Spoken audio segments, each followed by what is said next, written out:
YouTube भी एक भारतीय चलाएगा।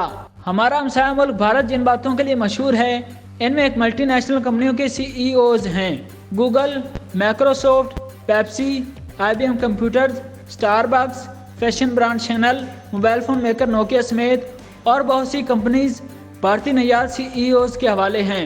और अब यूट्यूब भी इंडियन नजात नील मोहन चलाएंगे। 9 साल तक यूट्यूब की चीफ एग्जीक्यूटिव ऑफिसर रहने वाली सुजान वोज्की के अपने ओहदे से मुस्तीफा होने के बाद इंडियन नजात नील मोहन वीडियो प्लेटफॉर्म के चीफ एग्जीक्यूटिव ऑफिसर बन गए। 54 साल सुजैन का कहना है कि वो अपनी फैमिली, सेहत और ज़ाती ज़िंदगी पर तवज्जो देना चाहती हैं और इसी वजह से वो अपने ओहदे से इस्तीफा दे रही हैं। सुजैन ने कहा कि 9 साल कबल जब उन्होंने यूट्यूब में काम करना शुरू किया था तो उन्होंने एक बेहतरीन लीडरशिप टीम बनाई थी और नील मोहन इस टीम का हिस्सा थे। नील मोहन स्टैनफोर्ड से इलेक्ट्रिकल इंजीनियरिंग की तालीम हासिल कर चुके हैं और वो पहले गूगल में चीफ प्रोडक्ट ऑफिसर के तौर पर भी काम कर चुके हैं। इससे पहले वो माइक्रोसॉफ्ट में भी काम कर चुके हैं और बायोटेक्नोलॉजी के शोबे में काम करने वाली कंपनी 23andMe के बोर्ड में भी रह चुके हैं।